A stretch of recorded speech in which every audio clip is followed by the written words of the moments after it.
வணக்கங்க.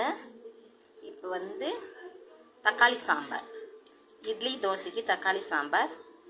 கொஞ்சமாக பருப்பு, துவரம் பருப்பு ஒரு 1/4 டம்ளர்னாக்கா ஒரு 50க்கு கொஞ்சம் கம்மியாகவே போட்டுக்கோங்க. கொஞ்சமாக நானும் போடுறேன்னு சொல்லிவிட்டு பருப்பு போட்டுக்கோங்க. அதில் கொஞ்சமாக பருப்பை போட்டு தக்காளி நிறையா போட்டுக்கோங்க. 2 வெங்காயம் அரிஞ்சு போட்டுக்கோங்க. பச்சை மிளகா போட்டுக்கோங்க. காரத்துக்கு கொஞ்சம் பெருஞ்சீரகம் போட்டுக்கோங்க. மஞ்சத்தூள் போட்டுக்கோங்க.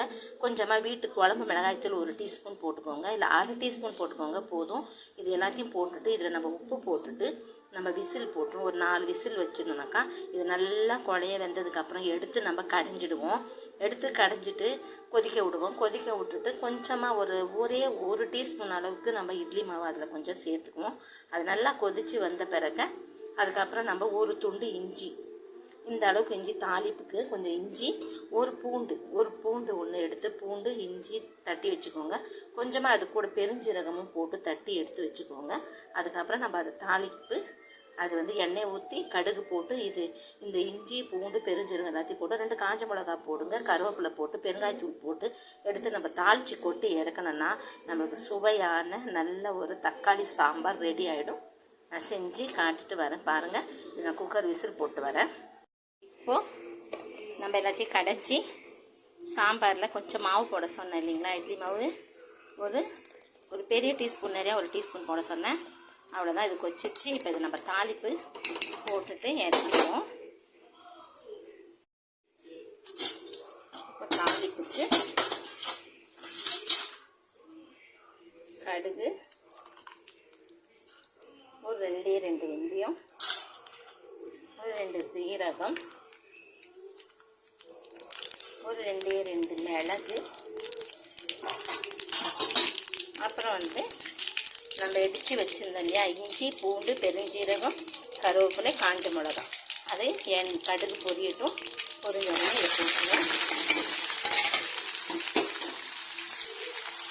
போட்டுட்டு நல்லா வதக்குவோம். ரொம்ப வதங்க தேவையில்லை, கொஞ்சமாக இது வதங்கட்டும்.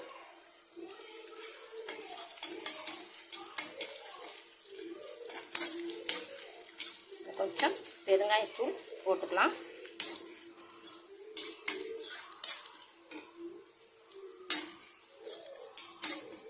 இந்த அளவுக்கு வதங்கினா போதும், ரொம்ப வதங்க தேவையில்லை.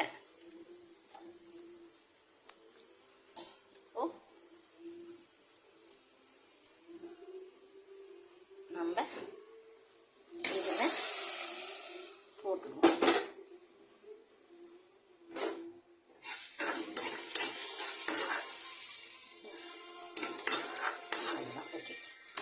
போட்டு இறக்கிட்டோன்னா தட்டை போட்டு மூடி வச்சு இறக்கிட்டோங்கன்னா தக்காளி சாம்பார் ரெடி. சுவையான சூப்பரான தக்காளி சாம்பார் ரெடி ஆயிடுச்சு.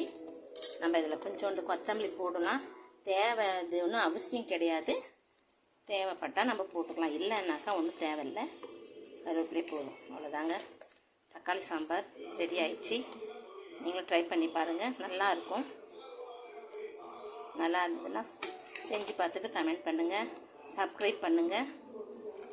நல்லாவே இருக்கும் தக்காளி சாம்பார். இந்த அளவுக்கு ரொம்ப கட்டியாக இருக்கக்கூடாது. இந்த அளவுக்கு கொஞ்சம் தக்காளி சாம்பார். பருப்பெல்லாம் நிறைய போடாதீங்க. பச்சை மிளகா நான் கொஞ்சம் அதிகமாக சேர்த்துருக்கேன், ஏன்னா அது காரம் இல்லை.